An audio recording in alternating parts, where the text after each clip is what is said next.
She crawled to the Alpha King's gates with blood on her hands and a death sentence branded into her skin. Senya had nowhere left to go.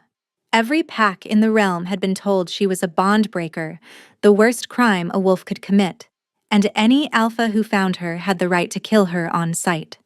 So the guards who discovered her collapsed in the mud did not offer water or mercy.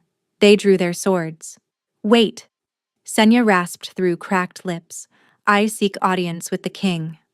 They laughed. Alpha King Riven of Valdrin was known throughout the realm as the Cold King, a ruler who had never shown mercy to anyone, who wore black gloves even in summer, who had executed men for lesser crimes than hers. Begging for his mercy was begging for a quicker death. But when word reached the castle, the king came to see her himself. He walked through the gates like winter given form. Tall, broad, with dark hair and eyes the color of a frozen lake, he looked at her broken body, at the mark of severance scarred into her wrist, at the proof of her supposed crime. Every wolf present expected a swift execution. Instead, the Alpha King spoke 2 words that would shatter the foundations of every pack in the realm. "Bring her inside." What happened next would break centuries of tradition, ignite a war between alphas, expose a conspiracy that reached into the highest ranks of wolf nobility, and force 2 people who had sworn never to let anyone close to make an impossible choice. He offered her sanctuary but swore he would never touch her, never care for her, and never love her. She accepted because cold was better than death. Neither of them understood how impossible those vows would be. The gates of Valdrin were forged from iron and bone, built 3 centuries ago to remind visitors that the Alpha King's territory was not a place for the weak. Senya had heard stories about these gates since childhood, how they had never been breached, how supplicants who arrived uninvited were often carried out in pieces. Now she lay in their shadow, her cheek pressed into the cold mud, her body too broken to move another inch. She had been traveling for 19 days, 19 days since Sefton had pronounced her guilty before the entire Thornmire pack. 19 days since his enforcers had held her down while the brand seared into her wrist. 19 days of running through forests and sleeping in hollows and eating whatever scraps she could find, always moving, because staying still meant death. The mark of severance throbbed on her skin. A broken chain, the symbol of a wolf who had violated the sacred mate bond. It did not matter that she was innocent. It did not matter that she had never been mated to anyone, that Sefton's accusation was a lie designed to destroy her for refusing him. The mark was all anyone saw. "What have we here?" A guard's voice rang out, thick with disgust. Senya tried to lift her head, but her body refused. She heard footsteps approaching, boots squelching through mud, and then rough hands grabbed her arm and wrenched it upward. "Bond breaker," the guard spat, seeing the brand. "You are either very stupid or very desperate to show up here. Please." The words scraped out of her throat like gravel. "I need to see the king." More laughter joined the first guards. Senya counted at least 4 voices, all of them cruel, all of them certain of what came next. "The king?" one of them repeated. "You think Alpha Riven is going to waste his time on filth like you?"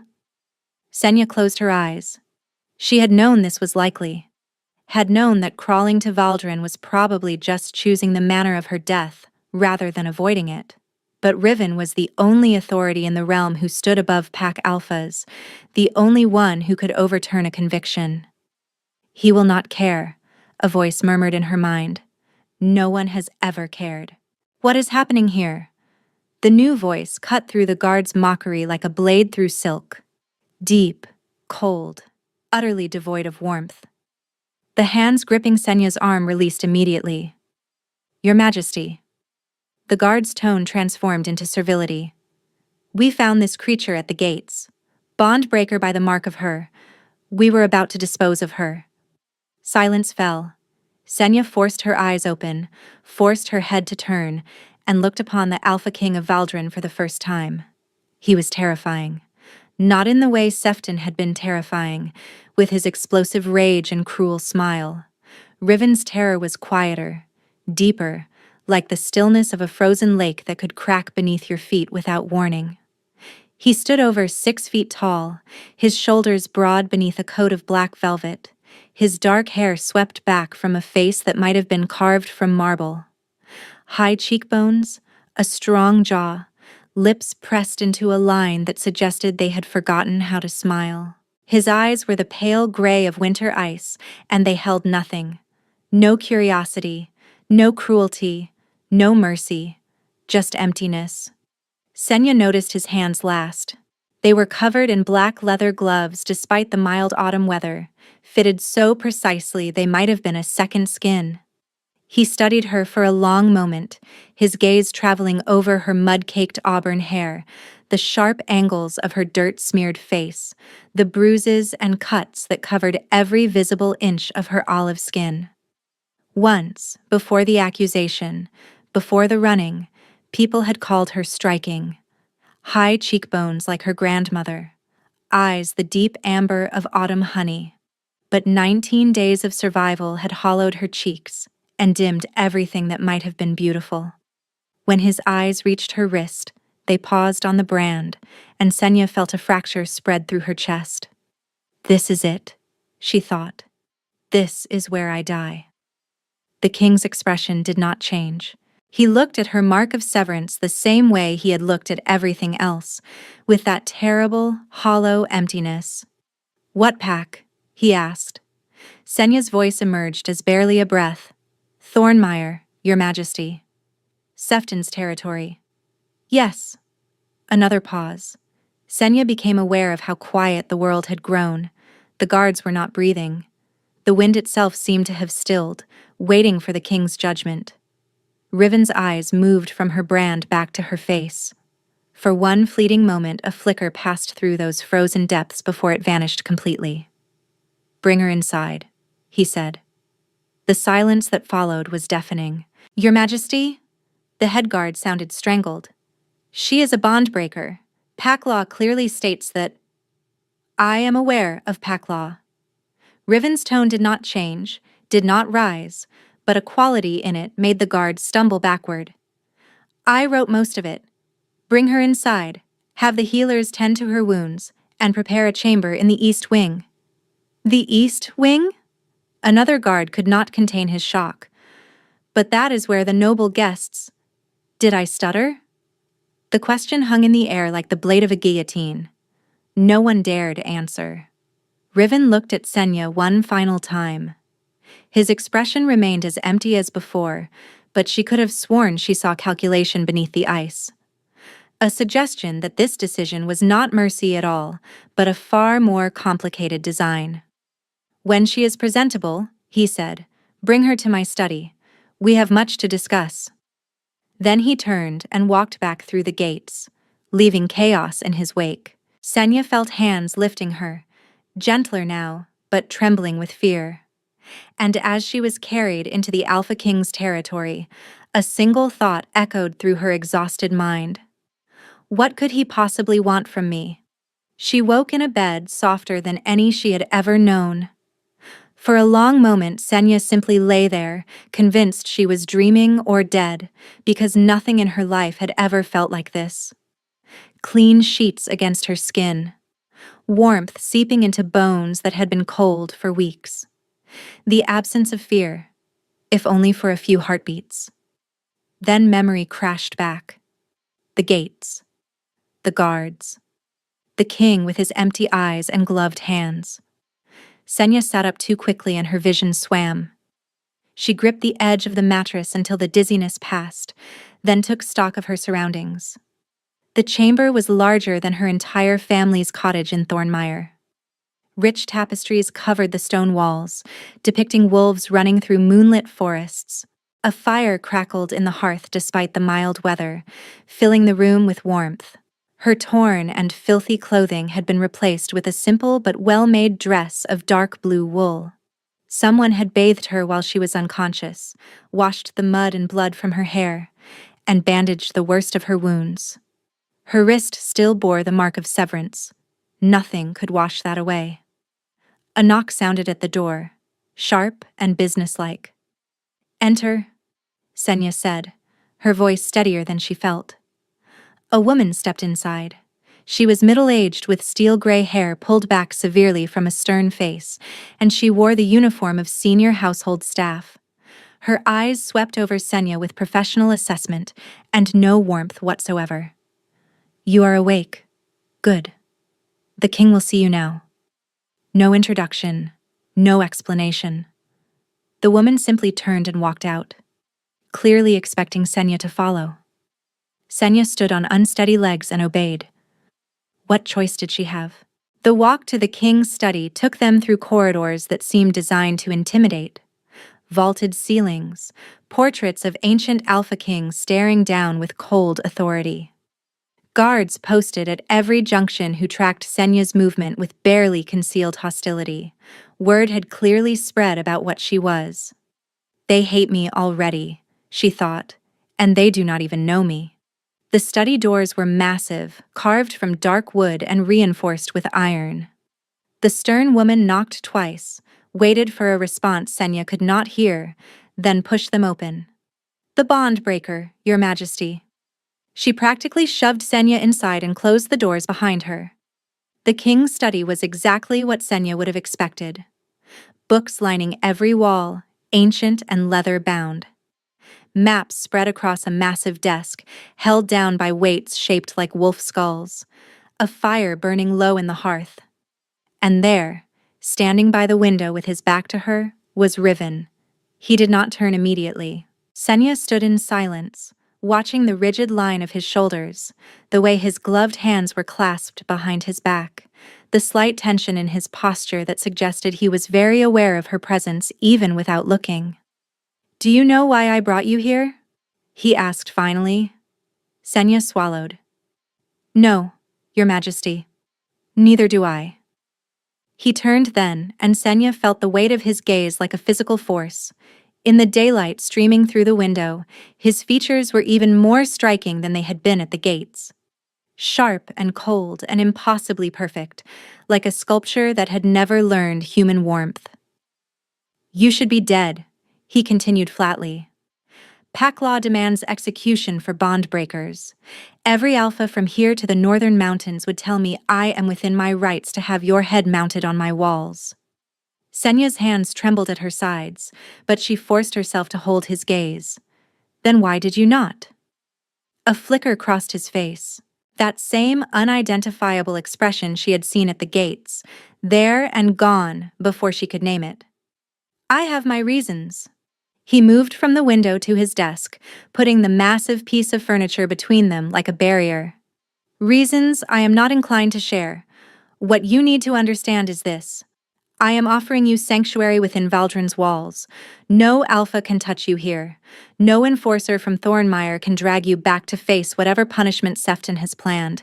You will be safe." Safe. The word hit Senya's chest like a physical blow. She had not felt safe in so long that she had forgotten the word existed. "In exchange for what?" she asked, because nothing came free. She had learned that lesson long ago. Riven's jaw tightened almost imperceptibly. "Your presence, your compliance with my rules, and your acceptance of certain conditions." "What conditions?" He was silent for a moment, and Senya saw his gloved hands flex against the desk's surface. "You will not touch me," he said. "Ever. Under any circumstances." Senya blinked. Of all the demands she had expected, that was not one of them. "You will keep your distance in public and in private," he continued. "You will not enter my chambers. You will not attempt physical contact of any kind. If you violate this rule even once, you will be cast out immediately. Sanctuary revoked. Is that understood?" "Yes, Your Majesty. But may I ask why?" "No." The word was ice. "You may not." Senya pressed her lips together and nodded. "Furthermore," Riven went on, "this arrangement is purely practical. I am not rescuing you out of kindness. I am not interested in your gratitude, or your loyalty, or your—" He paused, darkness moving behind his eyes. "Your affection. You are here because it serves my purposes. Nothing more. I understand. Do you? He studied her with those frozen eyes, and Senya had the uncomfortable sensation that he was seeing far more than she wanted him to see. You are very calm for a woman who just discovered her savior has no interest in saving her. I have learned not to expect warmth from alphas, Senya said quietly. Cold I can survive. It is cruelty that kills. A shift passed through Riven's expression. For just a moment the ice cracked, and Senya glimpsed what lay underneath. Pain. Then it was gone, and he was cold marble once more. The servants will show you to your permanent chambers, he said, returning his attention to the maps on his desk. You will receive appropriate clothing and meals. You may move freely within the castle grounds, but you are not permitted to leave Valdrin's territory. Any questions? Senya had 1,000 questions. Why had he really saved her? What purposes could she possibly serve? Why did he wear those gloves constantly, even indoors? Why had she seen pain in the eyes of a man known throughout the realm as having no emotions at all? But she asked none of them. No, Your Majesty. Good. You are dismissed. Senya turned toward the door, then paused with her hand on the handle. Your Majesty? What? The word was clipped, impatient. Whatever your reasons, she said softly, thank you for not letting me die at your gates. She did not wait for a response. She did not expect one. But as she slipped through the door, she could have sworn she heard him exhale, sharp and sudden, like a man who had just been struck.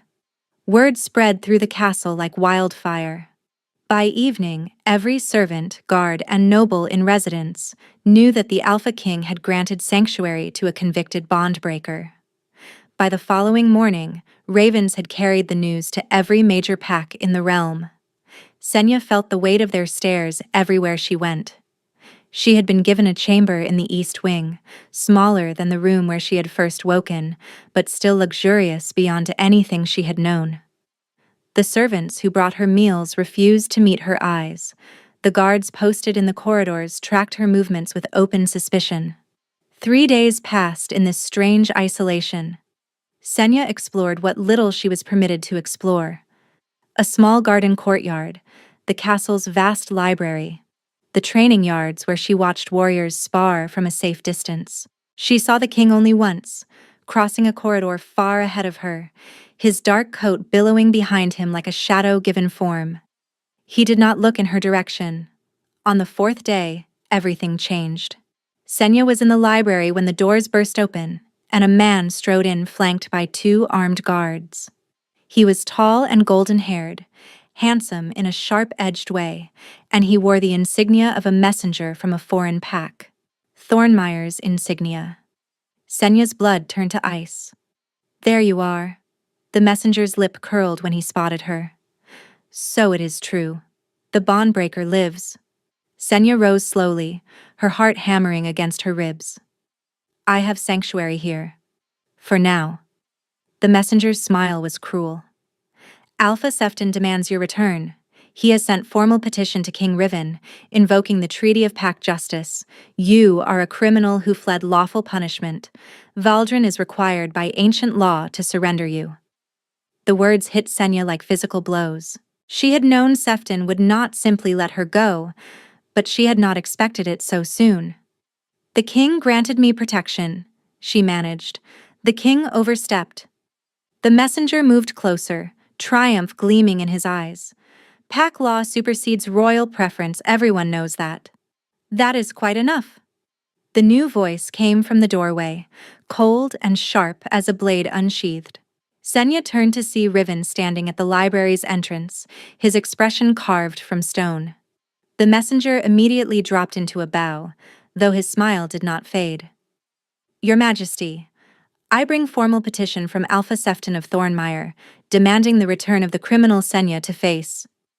I received your Alpha's petition. Riven walked into the library, and the temperature seemed to drop with each step. I have prepared my response. You may deliver it personally. He held out a sealed envelope. The messenger took it with barely concealed eagerness. The answer is no. The messenger's head snapped up. Your Majesty? No. Riven's voice carried no emotion whatsoever, which somehow made it more terrifying. The woman remains under my protection. She will not be surrendered to Thornmire or any other pack. If Alpha Sefton wishes to dispute this decision, he is welcome to challenge me directly. I will await him in my throne room at his earliest convenience. The silence that followed was absolute. Challenging an Alpha King meant combat to the death. No Alpha in 3 generations had been foolish enough to try. Your Majesty. The messenger's voice had lost all its confidence. The Treaty of Pact Justice clearly states— I wrote the Treaty of Pact Justice, Riven interrupted. Article 7, Clause 3. The Alpha King reserves the right to grant asylum in cases where evidence suggests wrongful conviction. I am invoking that right. There is no evidence of wrongful. There is my judgment. Riven's eyes locked onto the messenger with freezing intensity. And my judgment is that this woman was convicted without proper investigation, without testimony from neutral parties, and without any evidence beyond the word of the Alpha who accused her. An Alpha who had considerable personal interest in seeing her destroyed. Senya's breath caught. He knew. Somehow, the king knew that Sefton's accusation was revenge for her rejection. You are dismissed, Riven told the messenger. Deliver my response to your Alpha, and inform him that if he sends another representative to threaten people under my protection, I will consider it an act of war. The messenger fled. In the aftermath, silence rang through the library like a bell. Senya stood frozen, staring at the king who had just shattered centuries of tradition to protect her. Your Majesty, she breathed, what you have done, the other packs will not accept this. Yes. Riven's expression did not change. I know. They might unite against you. They might. Then why? The question burst out of her. Why would you risk war to protect someone like me? For a long moment, Riven did not answer. He simply looked at her with those frozen eyes, and Senya saw a tempest churning beneath the ice, a struggle he was fighting to keep hidden. I told you, he said finally. You are here because it serves my purposes. Then he turned and walked out, leaving Senya alone with the weight of his impossible choice. That night, she dreamed of Thornmire, of Sefton's face twisted with fury when she had refused his claim, of his voice ringing through the great hall, proclaiming her a bond breaker, a liar, a creature unworthy of any pack's protection. She woke gasping, tears streaming down her cheeks, and found someone sitting in the shadows of her room. The nightmares do not stop. A woman's voice, cool and detached. Believe me, I know. Senya scrambled upright, her heart pounding. The figure moved into the moonlight, revealing a young woman with silver blonde hair and sharp features. Beautiful, in a cold sort of way. Who are you? Senya demanded. How did you get in here? My name is Neve. The woman studied her with eyes that revealed nothing. I am the king's cousin, and I came to warn you. Warn me about what? Neve smiled, and it was not a kind expression. About him. About Riven. You think he saved you out of mercy? Out of some hidden nobility of spirit? She laughed softly. My cousin has never done anything merciful in his life. Senya's blood ran cold. Then why did he? That is what I am trying to figure out. Neve rose from her chair and moved toward the door. But I will tell you this much, Bondbreaker. The king has a secret, a truth he has hidden for years, a burden that would destroy him if it ever came to light. She paused at the threshold, and I think somehow, impossibly, you are connected to it. Connected how? But Neve was already gone, leaving nothing but shadows and unanswered questions. 2 weeks passed in strange suspension. Senya existed in the castle like a ghost, present but not quite real, tolerated but never welcomed. The servants still refused to meet her eyes, but the king's protection held. No one dared touch her. And slowly, carefully, Senya began to breathe again. She spent most of her days in the library, losing herself in books she had never been permitted to read in Thornmire. histories of the ancient pacts, treatises on wolf magic and bloodline gifts. It was there, surrounded by dusty volumes and afternoon sunlight, that she first saw Riven without his armor of coldness. She had not heard him enter. One moment she was alone, curled in a window seat with a book of old legends. The next, she glanced up and found him standing 3 aisles away, his back to her, his gloved hand resting on the spine of a book he had not pulled from the shelf. He did not know she was there. His posture was different, looser, lacking the rigid control he wore like a second skin in public. His head was bowed slightly, and Senya could see the tension in his shoulders, the way his fingers pressed against the leather binding as if grounding himself. Then she heard it. So soft she almost missed it. A sound that might have been a breath, or might have been an expression of anguish far more broken. He was in pain. Senya moved before she could think better of it. Her book tumbled from her lap as she rose, and the sound shattered the silence like glass. Riven spun around. For one unguarded moment, Senya saw everything he worked so hard to hide. Exhaustion carved into the lines around his eyes, hunger and hollowness in his gaze, pain, raw and real, before his expression slammed shut like a door. "What are you doing here?" His voice was ice, but she could hear the cracks in it now. "Reading." Senya held up the fallen book as evidence. "I did not mean to disturb you, Your Majesty. I will leave." "No." The word came out sharper than he probably intended. He seemed to catch himself, his jaw tightening. "Stay. I am the one intruding." He turned to go, and Senya should have let him. Should have remembered her place, remembered his rules, and remembered that she was a bond breaker surviving on borrowed mercy. Instead, she said, "Are you all right?" Riven stopped. For a long moment he did not turn around, did not speak, and did not move at all. "Why would you ask me that?" "Because you are not."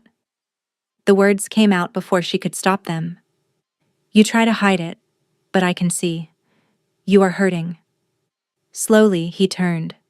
His eyes found hers, and Senya felt the weight of his gaze like a physical thing pressing against her chest, making it hard to breathe. "You see too much," he said quietly. "Maybe. Or maybe no one else bothers to look."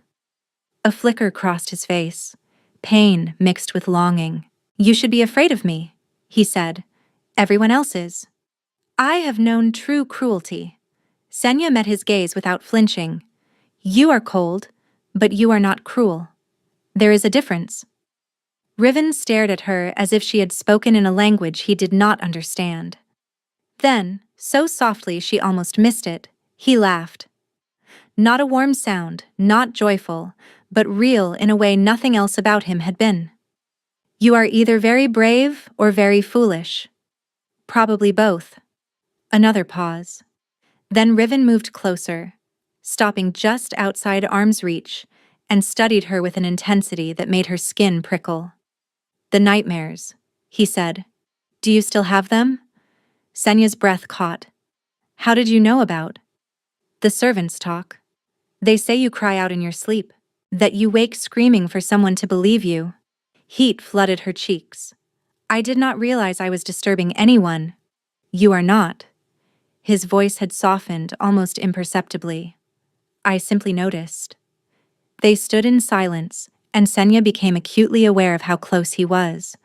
Close enough that she could see the individual threads of silver in his gray eyes.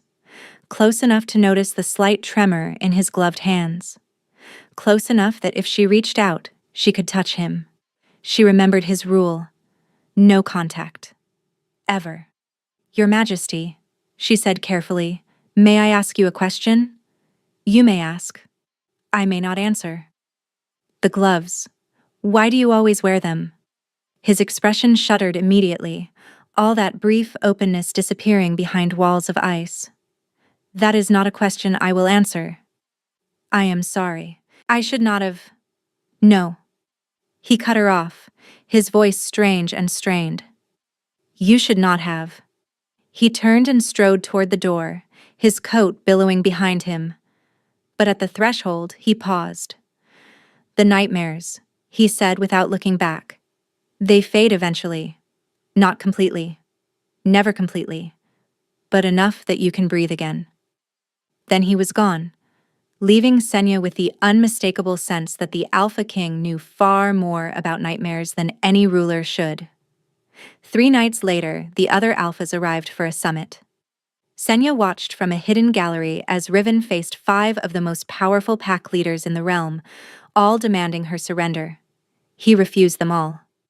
"I have reviewed the circumstances of the woman's conviction," he told them, his voice cold as winter steel. "I have found them lacking. The accusing Alpha had personal motive to destroy her. No witnesses testified. No investigation was conducted. The brand was applied within hours of the accusation. Sefton is a predator who punished a woman for refusing his claim." Riven's voice finally showed an edge. "I know exactly what he is, and I know exactly what he tried to do to her." From her hidden vantage point, Senya felt tears burning in her eyes. No one had ever defended her like this. That night, she found herself at his study door. He was standing by the window, still in his formal clothes. "You were watching," he said without turning. "From the gallery." "How did you know?" "I always know where you are." The words came out strangely, as if he had not meant to say them. Senya moved closer. "What you did today, no one has ever—" Her voice broke. "Thank you." Riven's expression flickered. Pain again, and that strange longing she kept glimpsing beneath his frozen exterior. "Do not thank me," he said roughly. "I told you, this is not mercy." As she passed him, her foot caught on the edge of a carpet and she stumbled. Instinctively, she reached out to steady herself. Her bare hand closed around his wrist, just above the edge of his glove. The effect was instantaneous. Riven gasped as if she had stabbed him, his entire body going rigid. His skin beneath her fingers was ice cold, far colder than any living being should be, and she felt a current pulse between them. Energy, dark and painful and somehow familiar. Then he wrenched away from her, stumbling backward, his face contorted with anguish beyond physical pain. "Get out." His voice was barely recognizable. "Get out now." Senya fled, but she could not forget the feeling of his skin against hers, could not forget the cold, could not forget the words he gasped just before she ran, so quiet she almost missed them. "God's help me, she is the one." For 3 days after that night, Riven avoided her completely. He took his meals in his chambers. He conducted all business behind closed doors. On the 4th night, he appeared at her door. "May I come in?" Senya stepped aside. He entered slowly, then settled near the fireplace with several feet of distance between them. "What happened the other night?" he began, then stopped. Started again. "I need to explain." "You do not owe me any explanation." "Perhaps not. But you deserve one." He drew a breath. "You asked about my gloves. The answer is complicated." Senya waited, hardly daring to breathe. "There is a curse on my bloodline," Riven said quietly, "placed generations ago by a witch my ancestor wronged. Physical contact causes me pain. Any touch, from anyone, feels like ice burning through my veins. The more someone cares about me, the worse the pain becomes. And if anyone ever touched me with genuine—" He could not seem to finish the sentence. "With genuine what?" Senya breathed. "Love." The word came out broken. "If anyone ever touched me with genuine love, with true feeling, the curse would activate fully. My heart would freeze. I would die." The horror of it crashed over Senya like a wave. A man who could never be touched, never be held, never be comforted. "That is why you are so cold," she breathed. "You have had to be. To survive. I have had to keep everyone at a distance, my entire life." He laughed bitterly. "The Cold King. They think it is a choice. I am so sorry. Riven, I am so sorry." His eyes snapped to hers at the use of his name. When you touched me, he continued, his voice rough, a different reaction occurred. The pain was there, yes, but beneath it, there was warmth. A feeling I have never experienced before. He shook his head slowly. Your touch did not kill me. It should have. The care in your eyes should have been enough to trigger the curse completely. But instead, for just a moment, I felt warm. Senya's heart was pounding so hard she could hear it in her ears. What does that mean? I do not know. He looked at her then, really looked, and Senya saw the desperation behind his careful control. But I think it means you are different. I have dug into your bloodline. Your mother's mother was a healer. Was she not? Senya blinked. She died before I was born. I do not know much about her. She was more than an ordinary healer. There are records, buried and hidden, but I found them. Your grandmother had the gift of breaking. She could touch cursed objects, cursed people, and unravel the magic binding them. That is impossible. You have never been allowed to. Riven's voice sharpened. Think about it. You manifested no obvious powers, so no one taught you. But Sefton knew. Somehow he found out what your bloodline carries. A woman who could potentially break curses would be incredibly valuable to an alpha with ambitions, or incredibly dangerous if she refused to cooperate. The pieces began clicking together in Senya's mind. Sefton's sudden interest in her, his rage when she refused his claim, the speed and brutality of her conviction. He wanted to use me, she said slowly, and when I refused, he destroyed me so no one else could have what I might offer. That is my theory. But I do not have any powers? You survived touching me. That alone suggests your nature is different. The curse should have killed you too. Anyone who touches me with genuine feeling experiences a shadow of the ice. It should have been agony for you. Senya thought back to that moment. The cold. Yes. The strange pulse of energy. But agony? No. If anything, she had felt drawn to the pain, as if a part of her wanted to reach into it and pull it apart. What happens now? She asked. Now we test the theory, carefully, slowly, if you are willing. I will try, she said softly. Whatever you need, I will try. The ice in his expression cracked, and beneath it Senya glimpsed warmth, wounded and achingly human. Why? His voice was barely audible. After everything I have put you through, the cold terms, the rules, and the distance, why would you help me? Because I know what it feels like to be alone, to have everyone look at you and see a flaw, to be trapped by circumstances you did not choose. She met his gaze without flinching. And because despite all your coldness, you are the first person who has ever believed I might be more than what I was branded. At the door, he paused. Senya. It was the first time he had used her name. Yes? The warmth I felt when you touched me. It was the first warmth I have felt in 24 years. Since I was 7 years old and the curse first manifested. A breath. Thank you for that. The weeks that followed were unlike anything she had experienced. Riven came to her chambers nearly every evening now, always maintaining careful distance but staying for hours. They talked about everything. His childhood isolation, her years in Thornmire, the books they loved. They began their experiments carefully. Brief touches, always initiated by Senya, always with Riven braced for pain. At first, nothing happened, but gradually a change occurred. She began to sense the curse itself, a dark lattice of frozen magic wrapped around his heart. It pulsed with cold energy, old and bitter and full of ancient grief. And when she touched it with her mind, she felt it flinch. There, Riven gasped during their 7th session. Did you feel that? I felt a tremor, a slight yielding. It never yields. His voice was odd. It never moves for anyone. Hope bloomed between them, fragile and terrifying, and with hope came other feelings. Feelings Senya tried desperately to suppress but could not ignore. The way her heart raced when Riven entered a room. The way she memorized every rare smile, every unguarded moment. She was falling in love with the cold king, and that, she knew, might be the most dangerous development of all. You are getting stronger. The old healer Riven had brought to the castle examined Senya with keen eyes. The gift is awakening.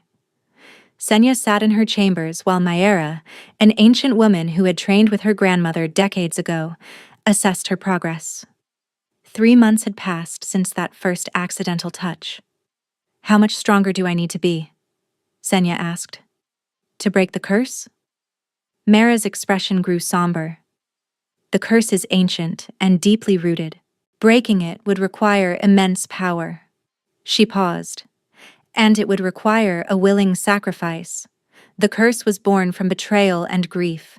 It can only be broken by its opposite, love given freely without expectation of return, at great personal cost.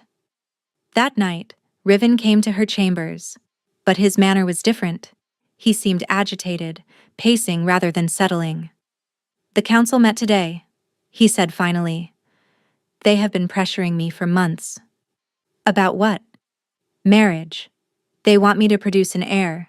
They say the succession is unstable, that I need to secure the bloodline before... He stopped. Before what? Before the curse kills me. He laughed without humor.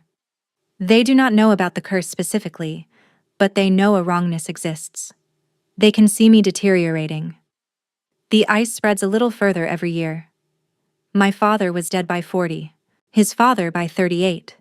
He finally stopped pacing. I am 31.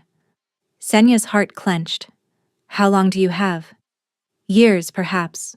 Maybe less. The cold is getting harder to manage. Then we need to work faster. Senya. His voice stopped her. Even if you break the curse, I am not asking you to stay. I know this is not what you wanted. What if I want to stay? Riven went very still. What? What if breaking the curse is not just about your survival? What if I want to stay regardless? Her voice shook, but she forced herself to continue. I am falling in love with you, Riven. Maybe I have already fallen, and I know that is probably the most foolish thing I could do, but I cannot stop it. Riven closed his eyes as if she had struck him. You cannot love me, he said quietly. If you love me, truly love me, and you touch me, your curse activates. You die. I know. Senya's voice broke. But I also know that I might be able to break it. Mara said it requires love given freely as sacrifice. What if my love is not the trigger that kills you, but the key that saves you? And if you are wrong, then at least you will know. At least you will know that someone loved you enough to try. Riven's control shattered. He crossed the distance between them in 2 strides, stopping just inches away. I have spent my entire life building walls, he said roughly, keeping everyone out. And then, you crawled to my gates covered in blood and mud, and somehow, impossibly, you made me feel things I had convinced myself I would never feel. Riven, I did not bring you here just because you might break my curse. The confession spilled out of him. I brought you here because the moment I saw you, a recognition sparked inside me. I looked at you, and I knew you were important. I just did not understand how. Senya reached up with trembling hands, hovering just shy of his face. Tell me to stop, she breathed. Tell me not to touch you, and I will not. His gray eyes burned into hers, no longer cold but blazing with fierce desperation. I cannot tell you to stop.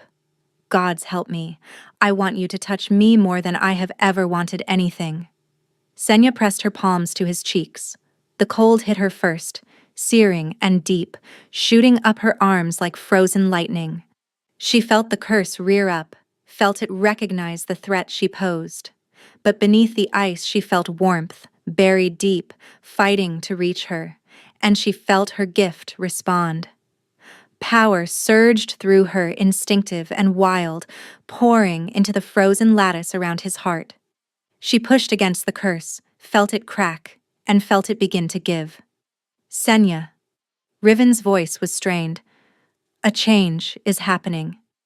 I can feel it. I can feel the curse. I can almost... Then the pain hit. It crashed through her like a wave of broken glass, sharp and devastating. The curse fought back, pouring its ancient hatred into her touch, trying to destroy her before she could destroy it. Riven screamed. Senya yanked her hands away and watched in horror as he collapsed to his knees, clutching his chest. Frost was spreading across his shirt, visible even through the fabric, crawling up toward his throat. What happened? She dropped beside him, afraid to touch him again. The curse. He could barely speak through chattering teeth. It is fighting back. You almost broke through, and it is punishing me for letting you try. You are dying. The words came out as a sob. Perhaps. His eyes were starting to glaze. Perhaps not. The curse has never been challenged like this before. It is angry. But anger means fear. It knows you are a threat. I cannot watch you die because of me. Then do not watch. Go find Mara. Maybe she knows a way to help. Senya scrambled to her feet and ran. Behind her, she heard Riven's body hit the floor. Mara was already running toward her when Senya burst into the corridor. I felt it. Mara gasped. The curse. A rupture occurred. He is dying. Senya grabbed the healer's arm. The curse fought back. There is frost spreading across his chest. They found Riven unconscious on the floor, his skin ashen and his lips blue. The frost had spread further, crawling up his neck and down his arms like a web of frozen veins. Mara knelt beside him and pressed her fingers to his throat. Her expression grew grim. His heart is slowing. The curse is trying to freeze it completely. Can you stop it? I can slow it. Buy time. Mara began working, her hands glowing with soft golden light. But I cannot break the curse. Only you can do that. I tried. It nearly killed him. Because you did not have everything you needed. You have the power, child. But power alone is not enough. Do you remember what I told you? Love given freely as sacrifice. A precious offering. A price that might destroy you. I remember. Senya said quietly. Then you understand what must happen. You must offer a part of yourself to the curse. A gift it can take in exchange for releasing him. What kind of gift? The curse feeds on loss, on grief, on broken things. To break it, you must give it a treasure to break. A treasure you value more than your own survival. Senya stared at Riven's frozen face, at the man who had saved her, believed in her, shown her warmth even when he had none to spare. Tell me what to do, she said. Place your hands on his heart. Open yourself to the curse completely. Let it see everything you are, everything you feel, everything you would sacrifice. And when it asks for payment, she paused. Give it what it wants. Senya knelt beside Riven. She pulled off his gloves gently, revealing hands that were almost blue with cold, and placed them against her cheeks. Then she pressed her own palms flat against his chest, directly over his frozen heart. The curse hit her like a wall of ice. She was inside it now, surrounded by frozen darkness, feeling its ancient hatred wrap around her like chains. It showed her visions, the witch who had created it, weeping over her daughter's grave. The first king it had claimed, dying in agony because he dared to love his wife. Generation after generation of cold kings, frozen hearts, stolen warmth. And it showed her Riven, 7 years old, reaching for his mother's hand, and screaming when the touch burned like fire. Learning to build walls, learning to push everyone away. Spending 24 years in perfect isolation. The curse was proud of its work, proud of the pain it had caused. What do you want? Senya asked it. What will it take to let him go? The curse answered not in words, but in images. It showed her what it wanted. Her gift. her power, the ability to break curses that lived in her blood. If she gave that up, she would be ordinary again. No special power, no ability to help others the way she had helped Riven. But there was more. The curse showed her the second price. Her memories of these months with Riven. Every conversation, every touch, every moment of growing love. It wanted to take them, to consume them, to leave her hollow and unknowing. She would save him, but she would not remember why. No. The word tore out of her. That is too much. The curse pressed harder, showing her the alternative. Riven dead, his body frozen solid, his kingdom falling into chaos. Senya wept inside the frozen darkness. "If I give you my memories of him," she murmured, "will he live? Will he be truly free?" The curse pulsed with hungry satisfaction. Yes. And he would remember me? Even if I do not remember him? Yes. He would remember everything. "Take it," she said. "Take my power and my memories. Just let him live." The curse descended on her like an avalanche. She screamed as it tore through her, ripping away pieces of herself she had not known existed. Her gift shredded first, dissolving into the frozen darkness like smoke. Then her memories began to unravel. Riven's face blurred, his voice faded, the weight of his gaze, the warmth of his rare laughter. All of it dissolving, scattering, gone. She was falling through ice and darkness, losing herself piece by piece. And then, just before the last memory vanished, she heard a voice. No. Not the curse. Someone else. Light exploded through the darkness. Warm light, golden and fierce, burning through the ice like sunlight through shadow. Senya felt hands grab her, pull her, wrench her away from the curse's hungry jaws. She slammed back into her body with a gasp. Riven was sitting up. His eyes were open, blazing with fury and power, and his hands were locked around her wrists. The frost on his skin was melting, running off him in rivulets of water. "You are not taking her." His voice was a snarl, directed at a presence Senya could not see. "You are not taking anything from her." The curse screamed inside Senya's mind, thrashing against Riven's grip. But a shift had occurred, a change in the balance of power. "How?" Senya gasped. "You were dying." "I was dying," he agreed. His eyes found hers, and behind the fury she saw vastness and desperation. "And then I felt you offering yourself to save me. Felt you giving up everything that makes you who you are." His grip on her wrists tightened. "And I realized that I would rather die 1,000 times than let that happen." "But the curse?" "The curse required sacrifice." His voice cracked. "Love given freely at great personal cost. It did not have to be your sacrifice, Senya. It could have been mine." Understanding crashed over her. "You offered yourself," she breathed. "You offered your own pain to break the curse." 24 years of it. He laughed weakly. "Every moment of isolation, every touch that burned, every person I pushed away. I gave it all to the curse. Let it feast on my suffering instead of yours." "And it accepted?" "It had no choice." His smile was exhausted but real. "The witch who created it. She was punishing my ancestor for betraying her love. She wanted the men of my line to understand what she lost. But I understood.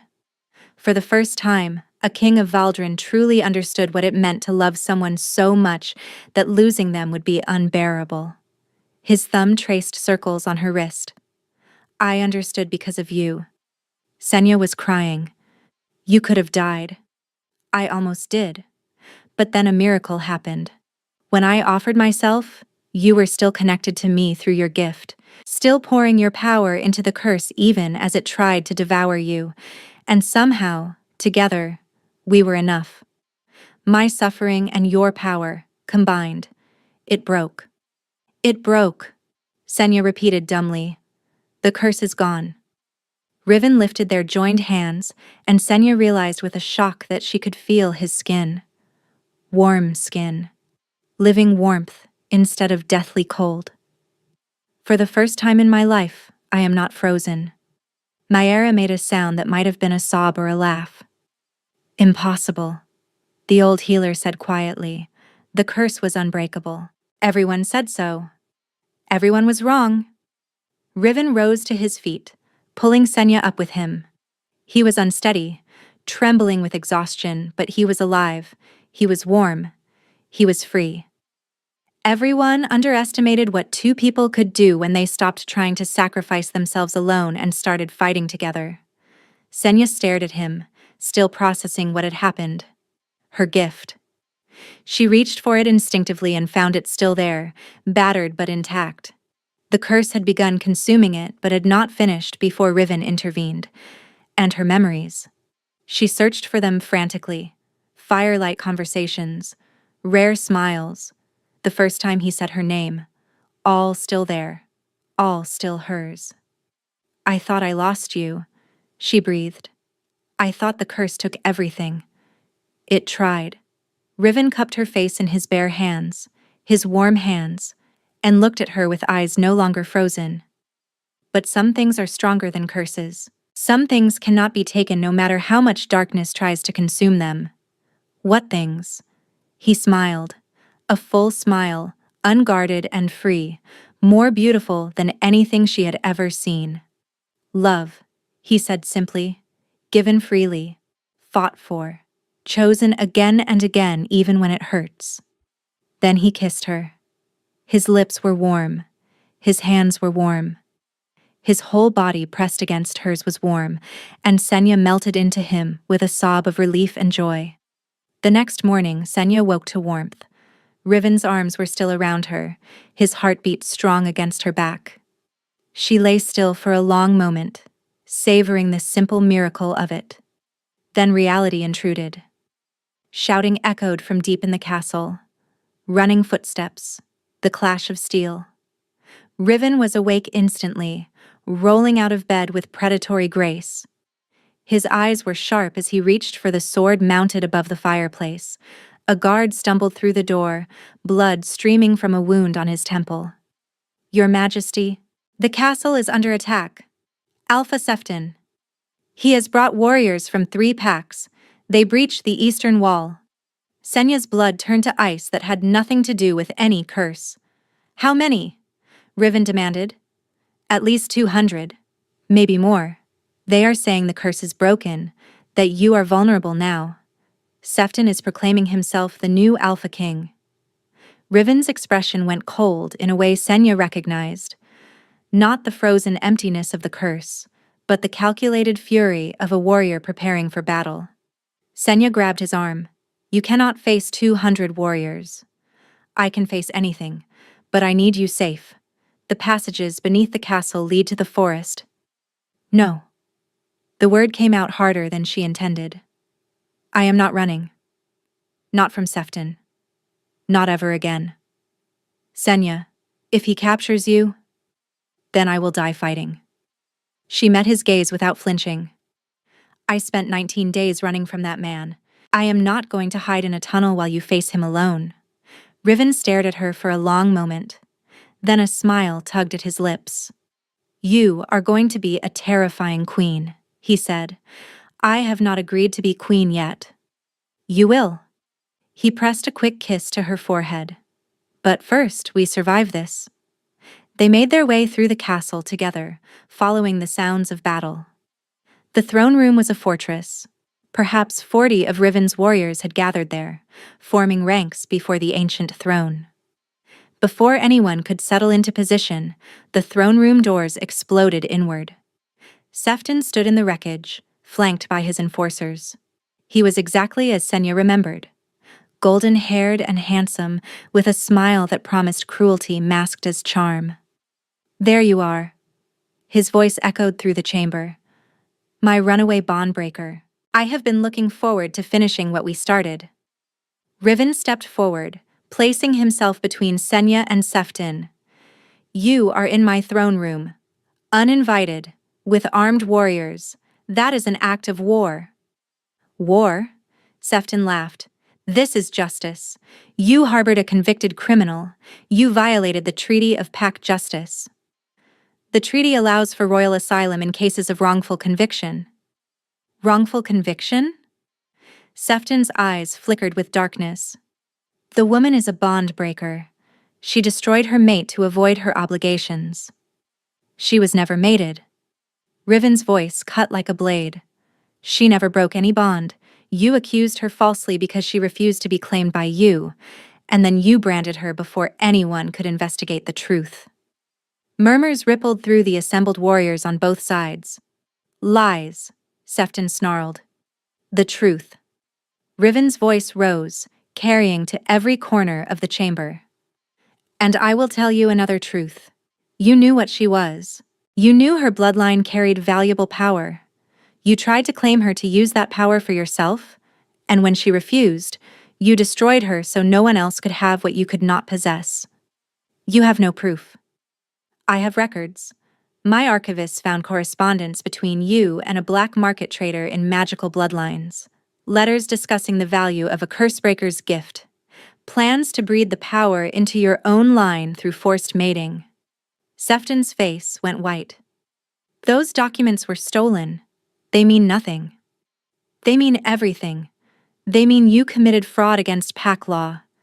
They mean you branded an innocent woman. They mean you came here today not for justice, but to silence the truth before it could spread. You are a fool.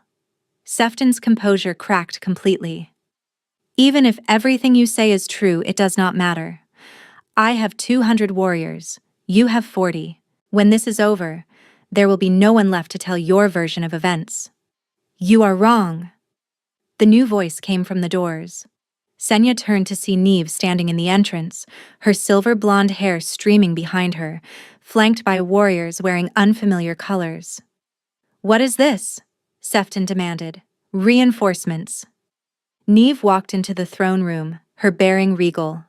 Turns out several Alpha Packs were very interested to learn that Sefton of Thornmire has been trafficking in magical bloodlines, particularly the Packs whose daughters he has been courting.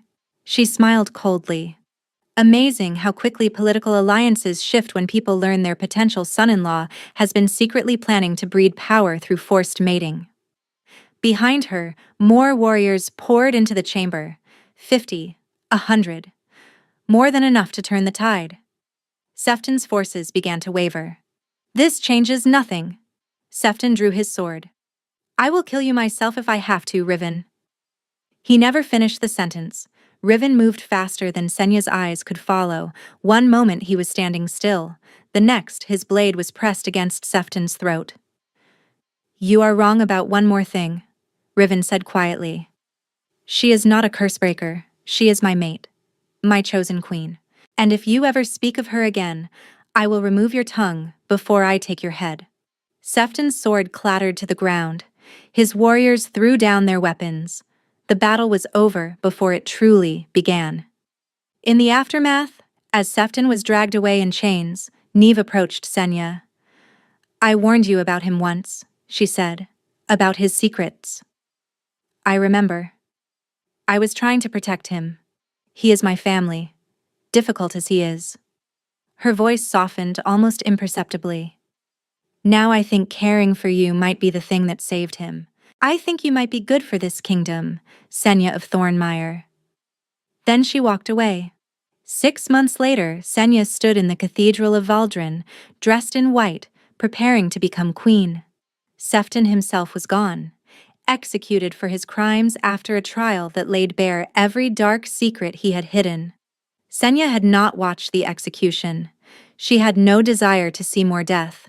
Instead, she had focused on building a refuge for women falsely accused of pack crimes, a training program for healers with gifts like hers, and now, finally, the wedding.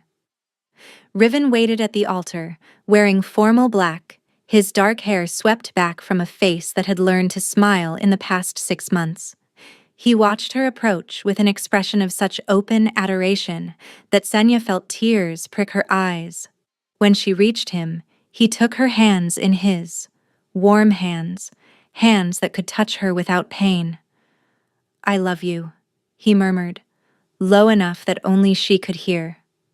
"I should have said it sooner. I should have said it from the moment you touched me, and I felt warmth for the first time in my life." "You are saying it now," she replied. "That is enough." The ceremony was brief but meaningful. Words spoken, vows exchanged, rings placed on fingers. And then the moment came. "You may kiss your bride," the priest announced. Riven cupped her face in his hands and kissed her in front of every noble in the realm. Not a gentle kiss, not a formal kiss, but a kiss that spoke of everything they had survived, everything they had fought for, everything they would build together. The crowd erupted in cheers. Later, at the feast, Neve raised a glass. "To the King and Queen of Valdrin, may their reign be long and warm." Laughter rippled through the hall. The cold king was cold no more. Senya leaned against Riven's shoulder, watching their subjects celebrate. "Happy?" he asked quietly. "More than I ever thought possible." She turned to look at him. "A year ago I was crawling through mud, certain I would die at your gates. And instead, you shattered every expectation I ever had." He pressed a kiss to her hair. "You shattered the curse that bound my bloodline for generations. You shattered the conspiracy that would have destroyed us both. You shattered every wall I built around my heart." "That is a lot of shattering. The best kind." His arm tightened around her. "When you arrived at my gates, the guards expected me to execute you. They thought a bond breaker deserved nothing but death. And what did you think? I thought you were the most important thing I had ever seen." His voice dropped. "I did not understand why. I could not explain the pull I felt toward you. But looking back now, I think some part of me knew from the very first moment." "Knew what?" "That you would change everything?" He smiled, and it was the brightest expression she had ever seen on his face. "That you would save me? That you would make me believe in warmth again." Senya thought about the girl who had crawled to his gates, broken and desperate and certain she had nothing left to offer.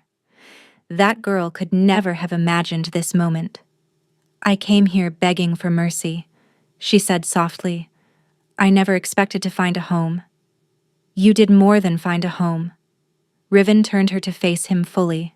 "You built one. With me. For both of us." Outside the castle, the news was spreading. The cold king had married his bond-breaker queen. The ancient curse was broken. The pacts were changing. Inside the great hall, surrounded by celebration and warmth, Senya kissed her husband and felt, for the first time in her life, completely whole. She had crawled to the Alpha King's gates begging for mercy. What he did next had shattered every pact in the realm. And in the ashes of everything they had destroyed together, they had built a new foundation. Warm, lasting, enduring long after both of them were gone. Love, given freely, chosen again and again, forever.